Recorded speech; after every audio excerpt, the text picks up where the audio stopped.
Welcome to Cop and Corrupt, where we sort out the who and the right and wrong of police interactions. In a world where surveillance cameras are ubiquitous, it's easy to forget that we are constantly being watched. This video delves into the amusing, strange, and occasionally startling incidents caught on camera without the individual's awareness. From public proposals to uncomfortable interactions, these unscripted moments provide insight into the unfiltered experiences of regular people. Here are people who didn't know a camera was watching them.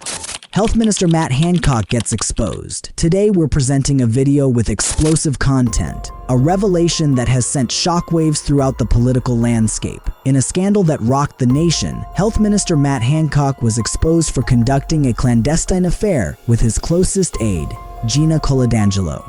The Sun, in an exclusive report, obtained footage of Hancock and Coladangelo sharing a passionate embrace in his Whitehall office. This bombshell comes at a time when the country is reeling from the devastating impacts of the COVID-19 pandemic. In this video, we'll delve into the scandal's details, examining its implications on Hancock's leadership, the abuse of power, and the erosion of public trust. Brace yourself for an eye-opening expose that will leave you astonished. Let's dive in. It all started last year amidst the nation's struggle with the virus's devastation. While the public looked to Hancock for guidance and leadership, he was secretly involved in an affair with Gina Coladangelo, his closest aide. The Sun's exclusive report has laid bare the shocking specifics of their illicit relationship. Despite being married for 15 years, Hancock used taxpayers' money to employ Coladangelo as his aide. Unbeknownst to the public, their hard-earned funds were financing a scandalous affair. Brave whistleblowers within the Department of Health stepped forward, exposing the health secretary's infidelity. The evidence against Hancock was compelling. The Sun obtained exclusive footage of Hancock and Coladangelo locked in an intimate embrace at his Whitehall office. The image, captured just after 3 p.m. on May 6th, depicts Hancock and Coladangelo deeply engaged, while the rest of Westminster was preoccupied with local elections. Hancock's distinctive 9th floor office, situated within the vast Department of Health building, provided the backdrop for their clandestine meeting. This same office, where Hancock conducted televised Zoom appearances, including the Andrew Marr Show, now served as the setting for their illicit affair. The footage exposes the calculated nature of their actions. In the video, Hancock checks the corridor to ensure it's clear before closing the door and leaning against it, ensuring their privacy. Then, in a scene reminiscent of a forbidden romance novel, Coladangelo approaches him and they share a passionate embrace. According to a whistleblower formerly employed at the department, this was not an isolated incident. The pair had been frequently observed engaging in similar displays of affection, hidden from their colleagues' scrutiny. Their attempt to conceal their affair proves futile, as secrets inevitably find their way into the light. The office where their liaison occurred holds another intriguing detail. The very office where Hancock proudly displays his Damien Hirst portrait of the Queen now serves as a stark reminder of the scandal that unfolded within its walls. This affair raised significant doubts about Hancock's commitment to the country's battle against the virus. Critics argue that his actions showcased a lack of integrity and a disregard for the responsibilities vested in him. They highlight his alleged mishandling of testing in care homes, the flawed test and trace rollout, and the questionable PPE contracts as evidence of his incompetence. Annalisa Dodds, MP and chair of the Labour Party, minced no words in condemning Hancock's behavior. She labeled it as a blatant abuse of power and a clear conflict of interest. Dodds pointed to a litany of charges against Hancock, including squandering taxpayers' money, leaving care homes vulnerable, and now being accused of flouting his own COVID rules. In her view, his position is untenable, and she demands action from Boris Johnson. However, this isn't the first time Hancock has faced allegations of misusing public funds during the pandemic. His former neighbor, Alex Bourne, secured a lucrative contract worth millions for COVID tests, despite lacking prior experience in the field. These accusations of corruption have further damaged Hancock's reputation and credibility. Former number 10 advisor Dominic Cummings, known for his outspoken nature, launched a scathing attack on Hancock's crisis management. Cummings suggested that Hancock should have been dismissed for his numerous failures and accused him of repeatedly deceiving the Prime Minister. Tensions between the two have been palpable, with Hancock challenging Cummings to provide evidence for his claims. Initially, Prime Minister Boris Johnson stood by Hancock, offering his support amidst mounting criticism. However, with the explosive revelations from The Sun, Johnson now faces a challenging decision. The affair has cast doubt on Hancock's ability to lead effectively, and public trust in him has been severely undermined. Word of the affair spread rapidly within the Department of Health, with colleagues openly discussing the situation on WhatsApp. The scandal has bred a sense of unease and distrust among staff, who now question Hancock's judgment and integrity. Gina Coladangelo, central to the scandal, is not a stranger to the realms of communications and lobbying. As the communications director at Oliver Bonus, a fashion and lifestyle store founded by her husband Oliver Tress, she is well versed in managing public perception. Additionally, Coladangelo serves as a director and major shareholder at lobbying firm Luther Pendragon, offering insights into governmental workings. Her connections raise concerns about potential conflicts of interest. Hancock covertly appointed Coladangelo as an unpaid advisor in March last year, subsequently elevating her to the position of non-executive director at DHSC in September without public record. This move sparked further controversy, especially upon revelation that Coladangelo had held a parliamentary pass since April, granting her unrestricted access to the Palace of Westminster. The Sun website, which initially reported the scandal, operates under the regulation of the Independent Press Standards Organization (IPSO), ensuring accuracy and reliability in their reporting. Primarily, the affair casts a dark shadow over Hancock's leadership during the COVID-19 pandemic. As health minister, he bore the weight of guiding the nation through one of its most trying periods. However, his conduct has called his integrity and judgment into question.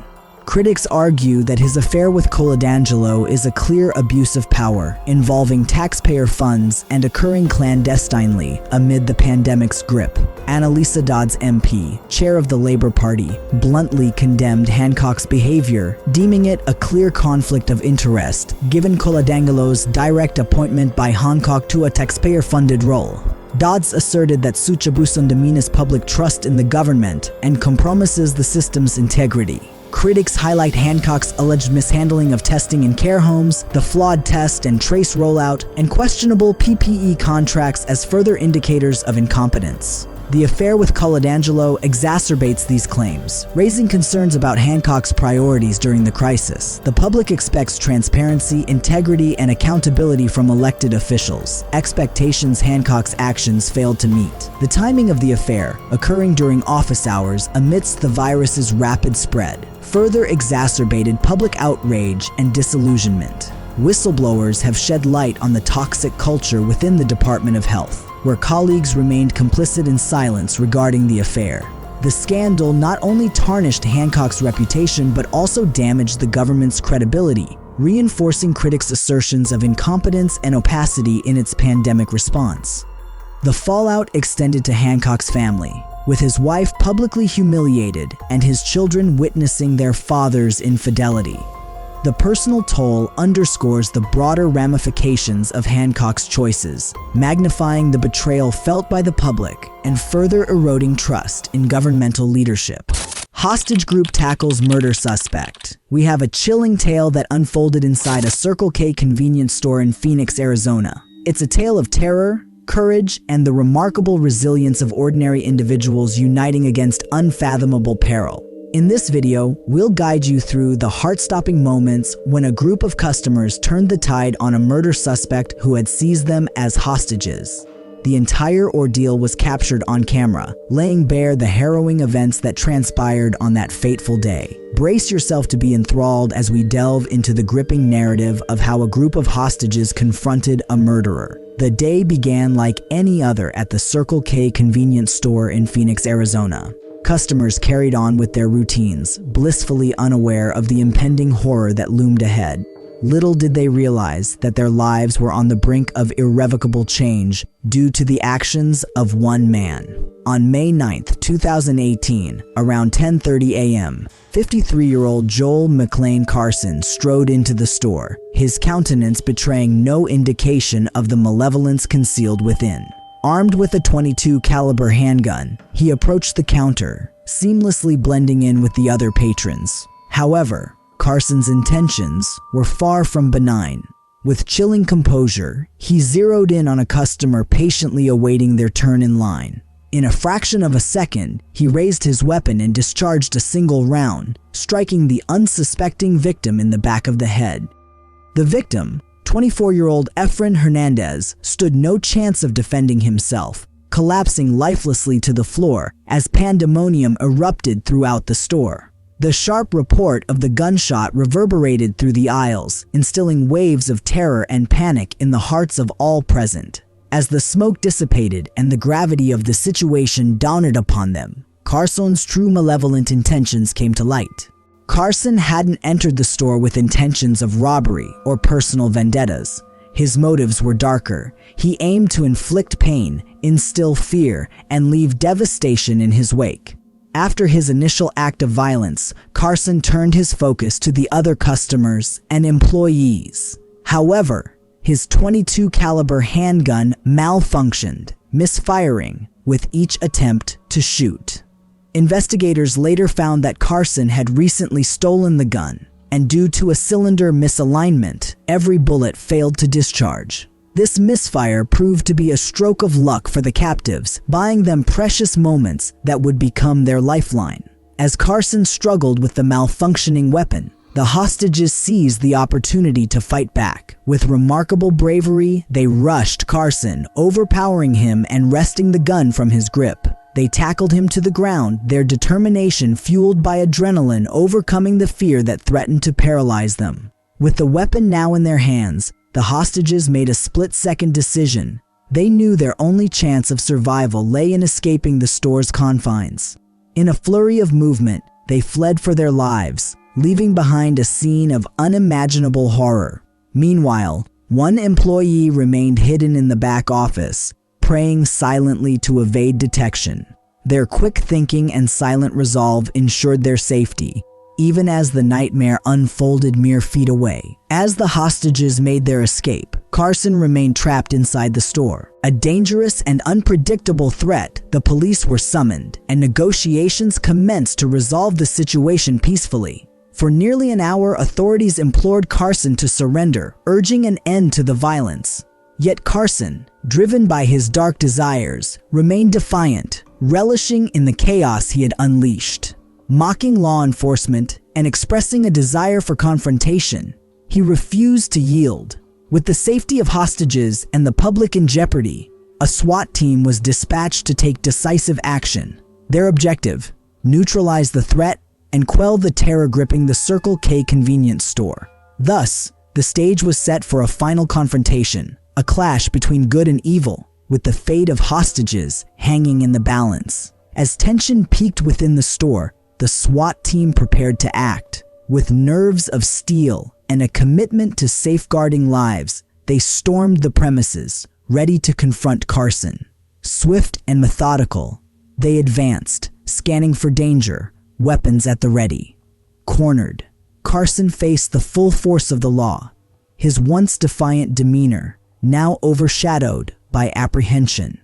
In the ensuing moments, gunfire erupted as the SWAT team, with precision and resolve, neutralized Carson. As the smoke cleared, Carson lay wounded, his reign of terror halted. Medical personnel tended to his injuries before he was swiftly transported to the hospital, where he remained under close observation for a week. Emerging from the store, hostages bore expressions of relief and trauma, having endured unimaginable fear. Their resilience and unity had prevailed, their bravery in disarming Carson undoubtedly saving lives. The Circle K convenience store, once a mundane setting, now bore witness to a harrowing ordeal leaving a lasting impact. In the aftermath, the community rallied, offering support to victims and their families. Though scars lingered, the human spirit endured. Carson faced multiple charges, including first-degree murder and kidnapping. The tale of the hostage group transcends as a testament to ordinary people's extraordinary strength. That was all for today's video. You can share with us your views in the comment section about video, and if you are new to the channel, remember to subscribe to the channel and hit the bell icon so you won't miss any future bad cop videos we upload. Thank you for watching the video. Best of luck and goodbye.